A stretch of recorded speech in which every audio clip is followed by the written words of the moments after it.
जी news India देश के हर कोने की छोटी बड़ी पल पल देगा आपकी खबर। बने रहे जी न्यूज इंडिया के साथ। लाइक और सब्सक्राइब करना ना भूलें। लखीमपुर खीरी जनपद लखीमपुर खीरी क्षेत्र के अंतर्गत छोटी काशी गोला में भव्य कॉरिडोर निर्माण के लिए ध्वस्तीकरण की कार्यवाही जारी। एसडीएम गोला, तहसीलदार गोला, सीओ गोला व कोतवाली गोला की पुलिस फोर्स की मौजूदगी में हुआ ध्वस्तीकरण गर्जा बुलडोजर। ध्वस्तीकरण की शुरुआत जिला पंचायत की दुकानों से की गई, जिसमें जमकर गर्जा बुलडोजर। वहीं दूसरी तरफ नगर पालिका की दुकानों के ध्वस्तीकरण के विरोध में व्यापारियों द्वारा अनिश्चितकालीन धरने को लेकर एसडीएम गोला ने जानकारी देते हुए बताया कि धरना का कोई मतलब ही नहीं है। इससे पहले नोटिस के जरिए सभी को अवगत कराया जा चुका है। धरने में पूर्व विधायक विनय तिवारी, डॉक्टर प्रीति वर्मा, सिद्धार्थ शुक्ला सहित व्यापारीगण मौजूद रहे। को भी 15 दिन पहले लगभग ट्रांसफर हुई है। उसके बाद से इसको जो भी जिला पंचायत की मजून की जमीनें थी उसको सबको नोटिस दी गई। जो भी दुकानें हमारी थी नगर पालिका की और जिला पंचायत की लगभग 20 दुकानें थी, नोटिस दे दी गई थी। नोटिस की मियाद 9 तारीख पूरी हो गई। उसके बाद से भी हमने एक सामान वगैरह हटाने के लिए समय दिया सबको, और कल सभी से वार्ता करके मैक्सिमम लोगों ने खाली भी कर दी और आज से हमारे कार्य स्टार्ट कुछ पुराने नक्शे की बात कर रही है सर, उसके लिए धरना भी कर रहे हैं। नहीं, धरना देने का एक्चुअली उनका कोई औचित्य नहीं है। सबको सूचना दी गई है। नगर पालिका की जो दुकानें थी वो किराएदारी के आधार पर थी और प्रॉपर तरीके से उनको लीगल नोटिस दी गई है कि वो हटा ले समय से अपना।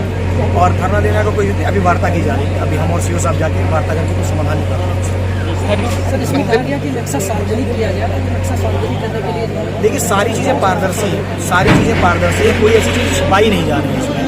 हम सारी चीज़ें प्रेस नोट की तरफ से वार्ता कर रहे हैं। लोगों को सारी एक जो लोग हैं हमारे गोला के वो सारी चीज़ें जाने। कॉरिडोर उनका है, कोई ऐसा है कि चोरी चुपके या व्यक्तिगत तरीके से नहीं बन रहा है। बिल्कुल किया जाएगा, इसमें कोई दिक्कत नहीं है। अभी फेसबुक पे और सोशल मीडिया पे एक 3D का उसका जो पूरा व्यू है वो वायरल हुआ है। वो सही भी है। वायरल के लिए इसलिए किया गया है, लोगों ने इसलिए किया गया है, जनता में दिया गया है कि लोग जान सकें कि हमारे कॉरिडोर का एक्चुअल व्यू क्या होगा। तमाम भ्रांतियाँ आदमी को होती हैं कि ये कैसे बनेगा, किस तरीके से बनेगा, प्रशासन कैसे क्या कर रहा है, कितने लोग टूटेंगे, कितने घर टूटेंगे। तो एक मोटा मोटी जो व्यू होता है वो 3D व्यू के माध्यम से सारी चीज़ें सामने आ जाती है। तो नक्शे की बात है तो नक्शा भी हम जारी कर देंगे, उसमें कोई छिपाने वाली कोई बात नहीं। सर, ये क्वेश्चन और है जो जनता का है, उनका कहना है कि जो दुकानें होती है जो 40 साल से है उनका क्या व्यवस्था रहेगी सर? देखिए, हम जिसको विस्थापित करेंगे, माननीय मुख्यमंत्री जी का निर्देश है, जिलाधिकारी महोदय का निर्देश है कि सभी के जो भी लीगल हमारे हैं, जो लीगल तरीके से किराएदारी में रह रहे हैं या जो भी कर रहे हैं, उनको हम व्यवस्थित कराएं। अभी ये जैसे जो भी आवासीय परिसर हम खाली करा रहे हैं, तो 2-3 दिन पहले हमने काशीराम में आवास भी खाली कराए हैं। हम उनको वहीं पर परिवार से शिफ्ट कर रहे हैं और सभी लोगों ने सहमति दी। लगभग 4 से 5 परिवार हमारे हैं, उन्होंने सहमति दी, वो सामान खाली भी कर रहे हैं। जिला पंचायत की जैसे कि आप देख रहे हैं बगल में ही एक आवासीय परिसर वो भी खाली कर रहे हैं। तो सभी लोगों की सहमति है, कोई इसमें व्यवधान नहीं है। लोगों का सहयोग मिल रहा है और हमें विश्वास है कि कॉरिडोर बनाने में हमें सफलता मिलेगी। सब लोगों का कहना है कि कॉरिडोर बन रहा है, खुशी की बात है। यहाँ ध्वस्तीकरण से पहले व्यापारी घर से क्या वार्ता? बिल्कुल, कई जगहों में वार्ता हुई है।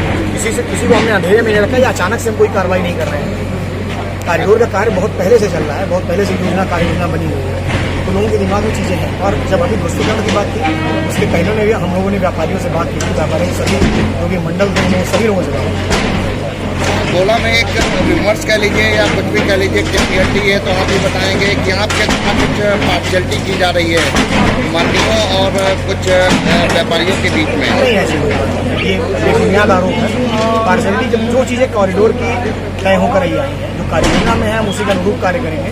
कोई मनमानी कार्य नहीं होगा, किसी का हमने हटा दिया, किसी का गिरा दिया, किसी का बचा दिया, ऐसा कुछ नहीं। आरोप बेबुनियाद है पूरा।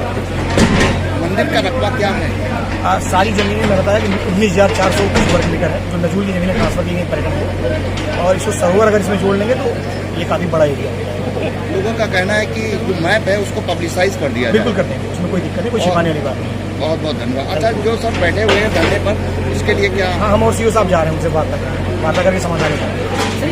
ध्वस्तीकरण में किन लोगों का सब सहयोग मिला है?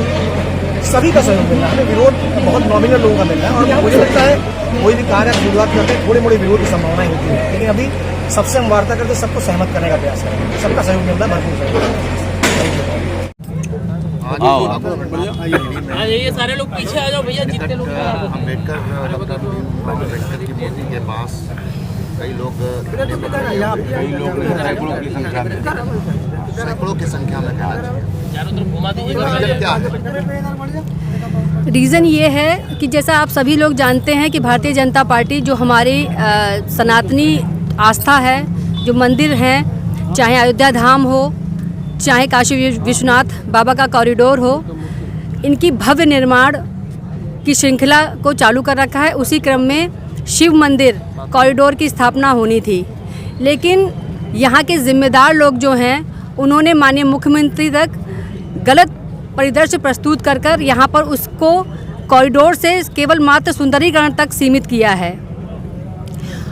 यहाँ पर जो शिव मंदिर का रकबा ही है वो अपने आप में इतना पर्याप्त है कि अन्य जो स्थान हैं उन पर तोड़फोड़ की आवश्यकता नहीं होगी, लेकिन उन पर माननीय लोगों का और यहाँ के जिम्मेदार लोगों का कब्जा है। आपको विश्वास नहीं होगा कि करघे से मात्र जहाँ पर हमारे शिवजी साक्षात रूप में स्थापित है, विराजमान है, वहाँ से मात्र 10 कदम की दूरी पर इन लोगों के अवैध निर्माण हैं जिनका ध्वस्तीकरण नहीं किया जा रहा है और बल्कि उनको वहाँ पर स्थापित किया जा रहा है। आसपास की सब जगह को तोड़ा जा रहा है, भेदभावपूर्ण रवैया अपनाया जा रहा है। जो लोग खास हैं कहा जा रहा है बस केवल उन्हीं को मुआवजे की आस है। इसीलिए हम लोगों का माननीय मुख्यमंत्री जी से निवेदन है कि सबसे पहले जो मंदिर का उसका खुद का रकबा है वो कब्जा मुक्त हो, साथ ही साथ में जो यहाँ पर दुकानदार हैं, पीड़ित लोग हैं, उनको उनकी समुचित व्यवस्था, उनको अल्टरनेट उपलब्ध कराया जाए। मात्र 7 दिनों के नोटिस पर उनको यहाँ से भगाया जा रहा है, उनकी दुकानें तोड़ी जा रही हैं। आप स्वयं बताइए कि किसी दुकान को, किसी व्यापार को चलाने में सदियों लगती हैं, सालों लगते हैं, और 7 दिन के नोटिस पर उसकी परिवार की क्या स्थिति मनोदशा होगी कि कैसे वो अपने परिवार को पालेगा और क्या वो व्यवस्था करेगा। बच्चों की शादियां हैं, पढ़ाई है, बीमार हैं कुछ लोगों के यहाँ, तो पूरा और धीरे धीरे करके यहाँ पर जो आप ये देख रहे हैं जहाँ हम लोग बैठे हुए हैं, ये नगर पालिका की दुकानें हैं। इसके पीछे जो है वो सेठ जी की दुकानें हैं, मतलब ज़मीन है। तो यहाँ पर पूरा एक प्रॉपर प्लानिंग के तहत यहाँ ध्वस्तीकरण किया जा रहा है। सेठ जी से पूरी साठगांठ की जा रही है क्योंकि अभी उनकी ज़मीन की कोई भी कीमत नहीं है, लेकिन इन दुकानों को के हटते ही उनकी जो ज़मीन की कीमत है वो आसमान छुएगी और इन दुकानदारों को उनमें भी कहीं स्थान नहीं है। और माननीय जी द्वारा ये आश्वासन दिया जा रहा है कि जब कभी कॉम्प्लेक्स बनेगा तो उसमें आप लोगों को किराए पे दुकानें दिला दी जाएंगी। आप ये बताइए, आप किसी की खुद की दुकान जो नगर पालिका पे बरसों से उनके पास है, मात्र कुछ 100 या 150 रुपये किराए पे मात्र वो करते हैं, तो क्या वो जो है किराएदार जो है वो 10,000 20,000 रुपये कहाँ से लेके आएगा। तो सबसे बड़ी बात ये है कि यहाँ पर जो लोगों की उनकी स्वयं की दुकान थी उससे उनको हटाया जा रहा है और किराएदारी में तब्दील किया जा रहा है। हम माननीय मुख्यमंत्री जी से निवेदन करते हैं आपके माध्यम से कि यहाँ पर इस जो चीज़ें हैं उनका संज्ञान लें और जिस तरह से आप पूरे प्रदेश को कब्जा मुक्त करते हैं, हमारे शिव मंदिर को भी कब्जा मुक्त कराएं और यहाँ के व्यापारी जो दुकानदार हैं उनको सभी लोग सहयोग करने के लिए तैयार हैं। हर दुकान व्यापार वाला और जो मकान वाले हैं वो कह रहे हैं कि हमें शिव मंदिर कॉरिडोर भव्य होना चाहिए और हमें यहाँ से विस्थापित होने में कोई दिक्कत नहीं है, लेकिन वो अपनी अल्टरनेट चाहते हैं। हम चाहते हैं उनकी व्यवस्था की जाए और एक भव्य शिव मंदिर का निर्माण किया जाए जो कि रोका जा रहा है। क्या प्रशासन से आपकी बात हुई है, वार्तालाप हुई है कि मंदिर का जो रकबा है वो कितना है? देखिए, हमारे पास एक ये नक्शा है, वो जो उसमें जिस तरह से दिख रहा है प्रशासन कोई भी जानकारी नहीं दे रहा है और प्रशासन जो है वहाँ यहाँ पर एक पूरा तंत्र विकसित है। नीचे लेखपाल से लेके कानून गो, एसडीएम साहब पहले यहाँ पर तहसीलदार हुआ करते थे, लेकिन यहाँ पर कुछ मिली भगत से वो यहाँ पर पुनः एसडीएम बन के आए हैं और वो पूरी उनको सभी ज़मीनों की हर चीज़ की जानकारी है। वो पूरी तरह से यहाँ के जनता के खिलाफ काम करते हैं और माननीयों को कब्जा कैसे दिलाना है उस पर पूरी तरह से कंसंट्रेट रहते हैं। अब आप ये देखिए, ये हमारे हाथ में जो नक्शा है, यहाँ पर ये शिव मंदिर है। आप देख सकते हैं कि इस शिव मंदिर के पास में खुद का ही इतना बड़ा रकबा है कि और यहाँ पर माननीयों का कब्जा है मात्र केवल 10 कदम की दूरी पर करघे से। माननीयों से मतलब क्या तात्पर्य है? माननीयों से मतलब तात्पर्य यह है कि जो यहाँ के प्रभावशाली लोग हैं, जो यहाँ की जनता की समस्या का निदान करा सकते थे। आज वो खुद ही समस्या बन के बैठे हुए हैं।